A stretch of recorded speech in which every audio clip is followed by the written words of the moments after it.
kitab yang berjudul An-Nafahat Al-Itriyah fi Sirati Khairil Bariyah, nikahan Nabi Muhammad sallallahu alaihi wasallam dengan Sayyidah Khadijah, yang sebelumnya Nabi Muhammad melakukan perniagaan dari harta Sayyidah Khadijah, kemudian setelah itu menikah dengan Sayyidah Khadijah, dan bagaimana sedikit keutamaan yang sudah kita kaji kedudukan Sayyidah Khadijah di mata Rasulullah sallallahu alaihi wasallam.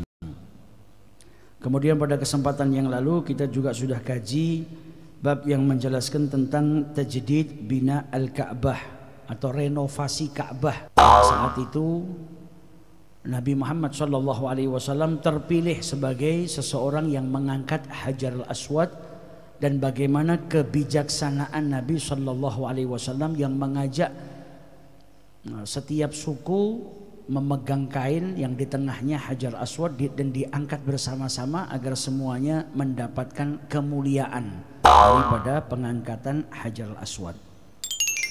Kemudian pada kesempatan kali ini kita akan mengkaji bab tentang turunnya wahyu pertama kali kepada Rasulullah sallallahu alaihi wasallam.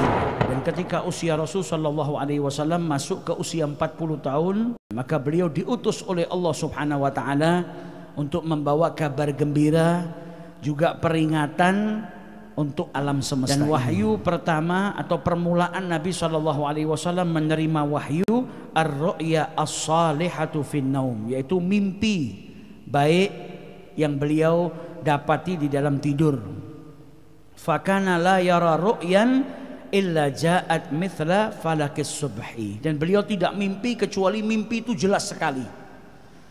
Dan sebagaimana kita ketahui, mimpinya para nabi adalah bagian daripada wahyunya Allah Subhanahu wa ta'ala. Jadi proses penerimaan wahyu Nabi pertama kali apa? Mimpi salihah, ru'ya as-salihah fin naum, di dalam tidur, dan tidak bermimpi kecuali itu jelas, kecuali nampak jelas.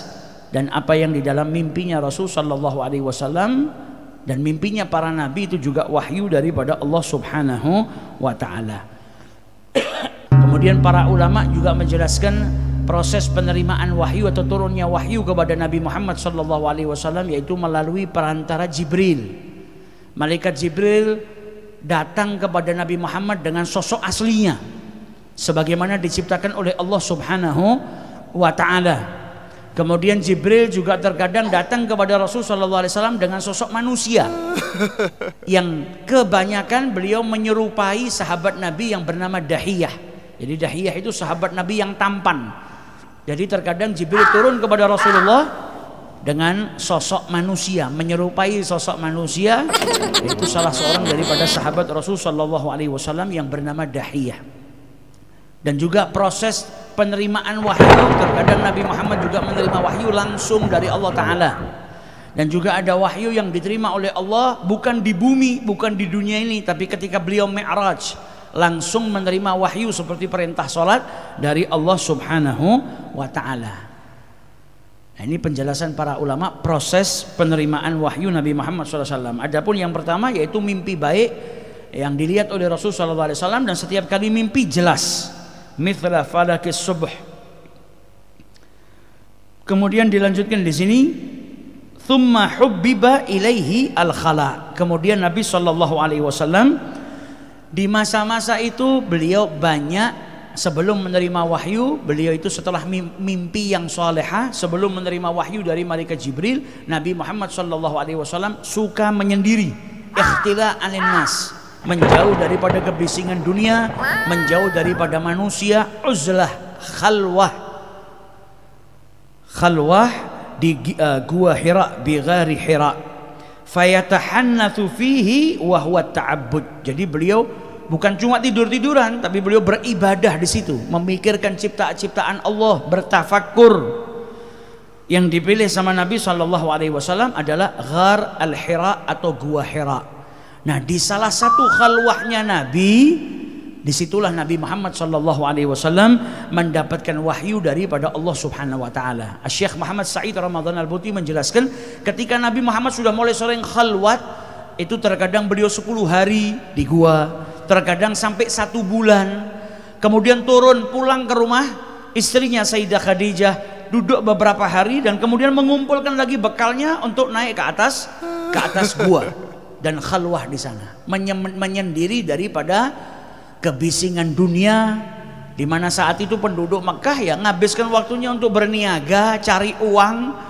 Kemudian kalau malam mereka samrah, mereka minum-minum, mereka main wanita, mereka berjudi.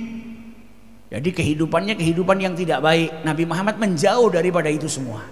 Dan beliau lebih memilih duduk di dalam gua menyendiri, bertafakur, beribadah kepada Allah Subhanahu wa ta'ala, sampai di salah satu khalwahnya turunlah wahyu daripada Allah.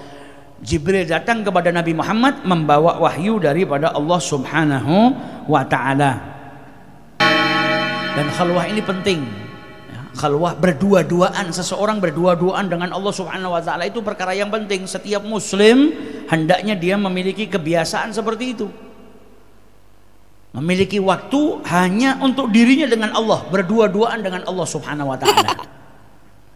Nah, Nabi SAW ketika diangkat menjadi Rasulullah, beliau tidak lagi khalwah di atas gunung. Karena apa? Beliau punya tugas yang berat yang menyita seluruh waktunya. Kalau sebelum diangkat jadi Nabi, ya waktunya beliau untuk Allah. Beliau bisa duduk 10 hari, terkadang 1 bulan. Tapi ketika diangkat jadi Rasul, beliau mendapatkan mandat dari Allah yang besar. Apa? Menyebarkan syariatnya Allah, menyampaikan risalah dari Allah Subhanahu wa ta'ala. Yang itu menyita seluruh waktunya Nabi. Gak ada lagi tidur buat Nabi, gak ada lagi santai-santai buat Nabi. Nabi gunakan seluruh waktunya untuk menyebarkan syariatnya Allah Subhanahu wa ta'ala. Nah, namun kita juga harus punya waktu. Karena Nabi Muhammad walaupun tidak khalwah seperti sebelumnya, beliau juga punya waktu khalwah berdua-duaan dengan Allah. Di kapan? Di tiap malam.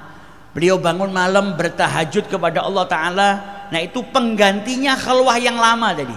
Setiap malam beliau khalwah berdua-duaan dengan Allah Subhanahu wa ta'ala.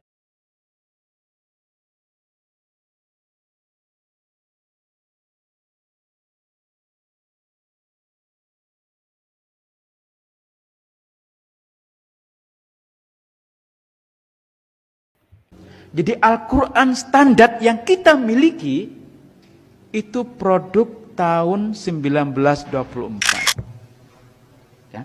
Nah, oke, sudah. Tapi kan bukankah di depannya ditulis Rosem Osmani? Ya. Setiap Quran biasanya dipakai artinya Rosem Osmani. Artinya ini naskah berasal dari Utsman. Itu kan yang kita yakini. Oke, baik. Tapi apakah benar Al-Quran yang kita memang ini sensitif ya? Saya sebenarnya takut ngomong Quran itu.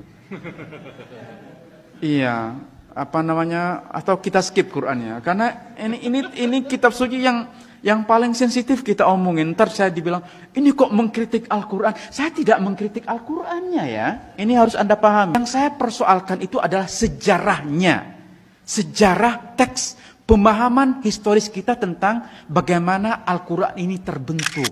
Jadi jangan salah, nanti ada yang ngutip, ini katanya orang lahir di ngajar di barat mengkritik Al-Quran.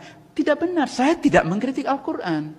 Yang saya persoalkan adalah pemahaman historis kita tentang bagaimana Al-Quran sampai kepada kita sekarang. Itu yang menjadi concern saya. Ya.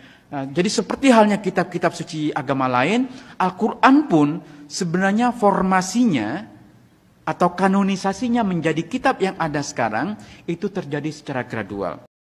Makanya kalau di Islam orang baca Quran itu yang penting asli walaupun tidak mengerti kan itu kan kebanyakan. Kalau di Kristen yang penting ngerti dulu. Kalau nunggu yang penting ngerti dulu terjemahannya kan kebanyakan. Kalau nunggu sampai harus mempelajari ragam teksnya, ya kita hendak ke gereja itu. Jadi sekarang ini kitab Taurat yang kita miliki, itu kita memiliki kitab Taurat yang berusia 2150 tahun. Yaitu dinamakan naskah gulungan laut mati. Nah perbedaannya apa di antara teks itu? Misalnya gini. Untuk menentukan A, I, U itu biasanya ada tanda-tanda baca. Nah yang namanya matras leksionis itu A diwakili dengan huruf alef, U diwakili dengan huruf waw, Dan I diwakili dengan huruf yod. Alef, lamet, wau, he, yod, mim. Elohim. Itu bacaan Qumran. Tetapi bacaan di sekolah Alkitab, bacaan menuruti teks Masoretik, huruf wawunya hilang. Alef, lamet, he, yod, mim. Jadi Elohim, O-nya itu ditentukan oleh titik atas di atas lamet. Tetapi untuk mates leksionis dalam naskah Qumran itu ditulis dengan U, waw. Membandingkan ini sama dengan Anda membandingkan menulis kata Pancasila dengan P-A-N-T-J-A-S-I-L-A dengan C. Seperti itu perbedaannya. Tapi ada perbedaan lain, saya diminta dipercepat oleh polisi. Ada bacaan yang lain kira-kira begini. Ini bacaan yang memang tidak perlu kita buat ribut ya. Di dalam Kejadian pasal 22 ayat 2. Itu di dalam bacaan Kejadian menurut teks ini standar Textus Receptus itu bunyinya begini. Wa yumer, dan berkatalah Tuhan. Khahna, ambillah et binka et zihidka aser ahabta et yizhak. Ambillah anakmu yang tunggal yang engkau kasih, yang adalah Iska. Itu Taurat Samaria, Taurat Yahudi, Perjanjian Lama Kristen, semua naskah bunyinya sama. Naskah dari tahun 500 sebelum Masehi, dari tahun 200 sebelum Masehi, abad 9 Masehi bunyinya sama. Tetapi begitu masuk bawalah itu ke Aret Hamuria, tanah Muria. Itu maksudnya Gunung Muria di Israel, tanah Muria di Yerusalem, yang sekarang berdiri di atasnya Masjid Dome of the Rock, Batu Sokro. Tetapi dalam naskah Samaria dibaca Aret Hamuri. Jadi huruf wau di situ diganti dengan huruf alif. Nah, ragam bacaan seperti inilah yang membuat pertama-tama teks-teks itu bisa bervariasi. Tetapi untuk sejauh ini yang namanya Textus Receptus yang diterima baik orang Yahudi dan orang Kristen tidak banyak mengalami